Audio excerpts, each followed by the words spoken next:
On this episode, I drove the new S15 Silvia to Nikko circuit to check out some drifting, then put the world's best shift knob on it.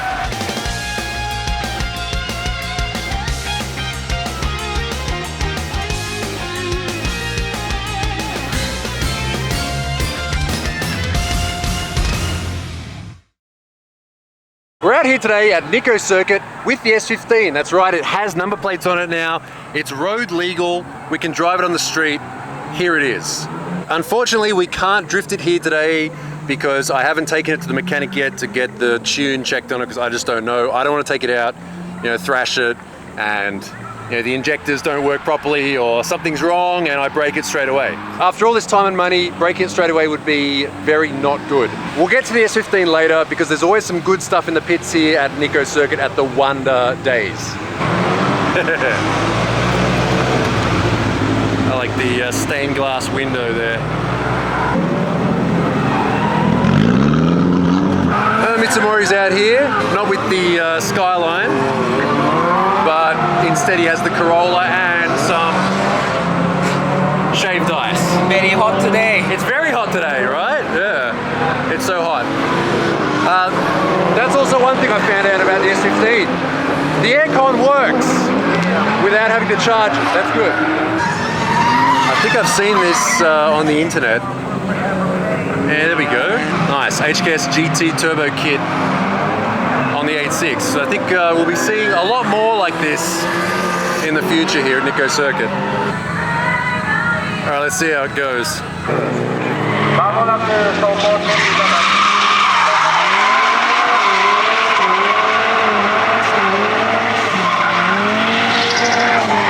Yeah, not bad.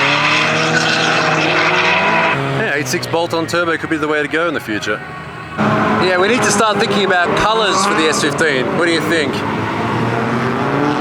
It can't be white or silver because all my cars up until now have been white or silver. I saw someone post in the comments a while back when I bought the S15. Oh yeah, it's an Alexi car. It's like dirty white. So we'll have to think of a color. I'm thinking like orange or yellow or metallic green or some sort of bright color. A Roadster and a Safiro are two cars you never would have thought would be driving together all that much, but I guess here we are.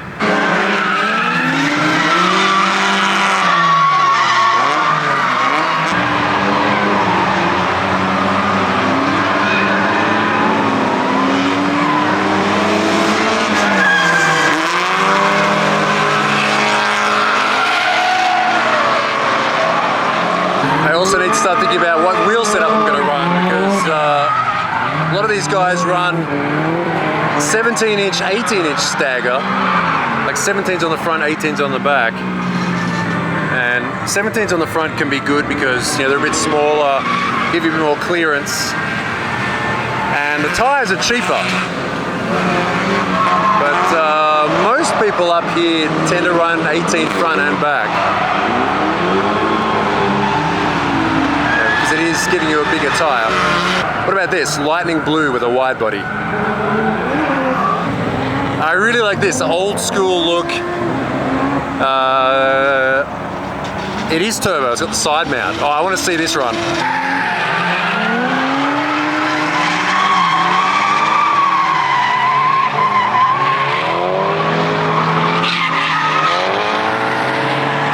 I had to ask the owner, and it still has stock knuckles on it, which is why it has that really old school low angle sort of drift to it. And look, he said the engine is also stock.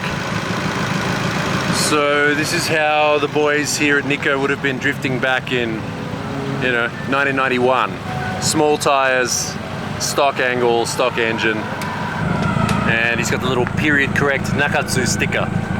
Nakatsu was a famous wrecker service that would go out and rescue drift cars from Mount Tsukuba back in the day. 24 hours a day, no questions asked. Got the long champs with 195, 55, 15-inch. And on the back, I bet they're smaller. Yeah, 175, 60. So yeah, this is a really good example of an old school street style drift car. So copying something like this could be a cost-effective way to experience what it was like to drift in Japan back in the day. Alright, this is a unique look on this Roadster.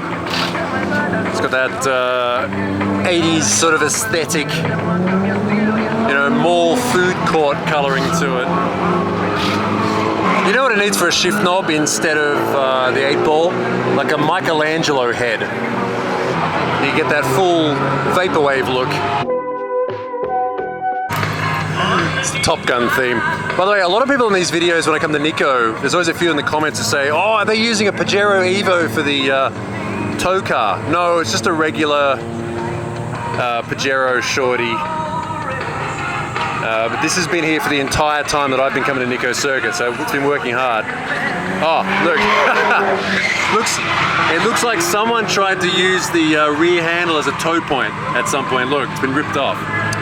Who did that? That's not right.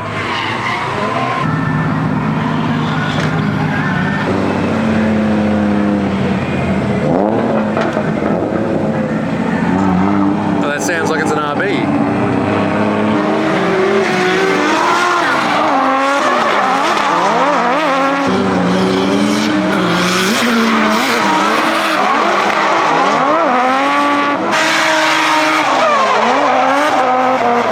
Mitsumori and the other 8.6 guys are doing the course backwards.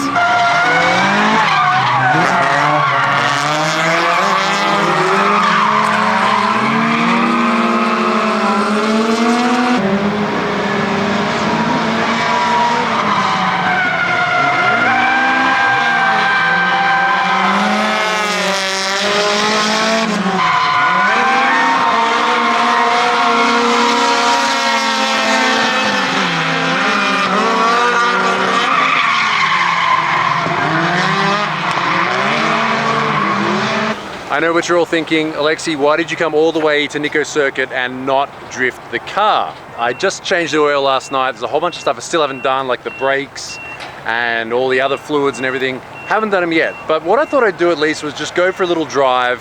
It's about an hour and a half from Tokyo to here to Nikko Circuit and just see what's wrong with it. Like what's making noise? Does anything squeak? Does anything feel weird?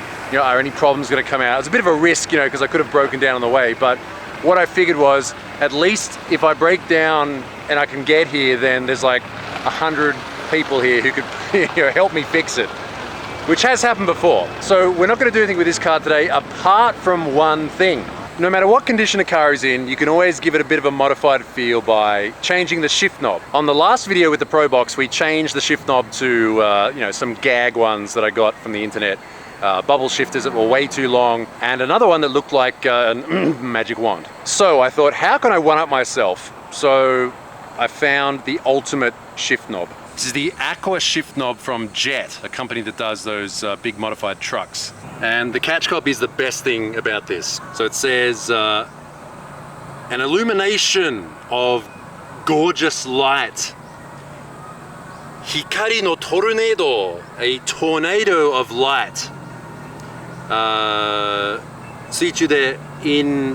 Inside water, glitter and LED create a gorgeous world of light. It says gorgeous, hanayaka. So you probably think this better be good, like that. A tornado of light. Look, it's filled with water and glitter. And not only that, it has this little agitator down the bottom which spins around. All right, stock knob off. Here we go. But unfortunately, it's still daytime outside, so we're gonna need to go somewhere dark to see this properly. All right, here we go. Gonna turn it on.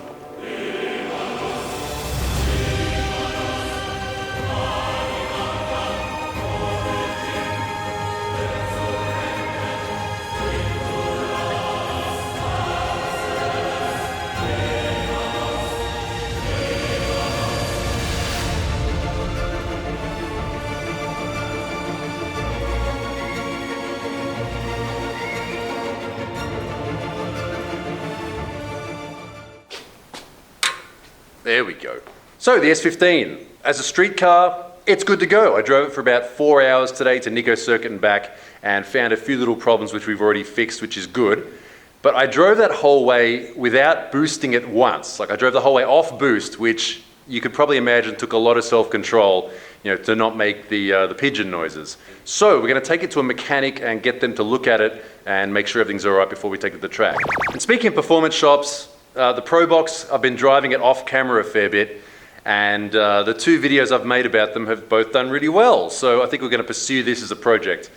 So what we need to do is take it to Techno Pro Spirits, the Probox tuning experts, and see what they have to say. So I came out with the Probox to Techno Pro Spirits. We had a bit of a talk to Mr. Kumakura about what we need to do to the car, and the shopping list for the parts for this car cost about double what I paid for it. So yeah, but I'm keen because these days any manual car you can buy costs a whole lot of money to begin with, and this is kind of like doing it the old school way, buying a cheap nasty car and putting nice expensive parts on it. So time to make some phone calls and source parts. We're going back to the shop, and there is something I wanted to show you. Remember the pen holder and the slightly thicker pen that I had last time didn't fit? Well, I got one of these. It's like a skinny ballpoint pen, but it's too thin. Look, it doesn't fit properly. So I need to find whatever pen they designed to fit in here. I haven't found it yet. Although I may have, because I just saw down here before in the cup holder. I found this pilot friction ball insert. So whatever pen this fits might be the right one.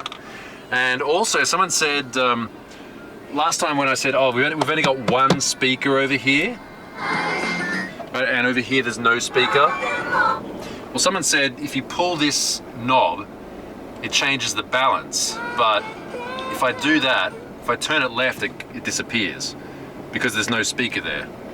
And if I pull it out and turn it to the right, the sound comes back.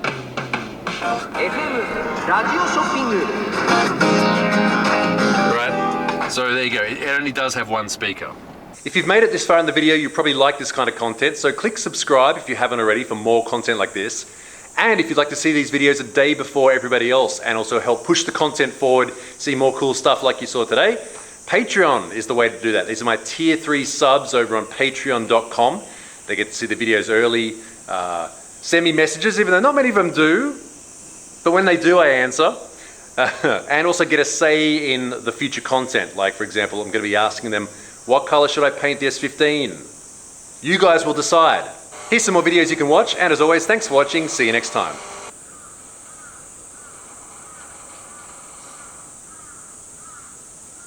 Look at this. The tires on the Probox are Yokohama Jobs. Yokohama Job. Hey baby, come over to my place and see my shift knob collection.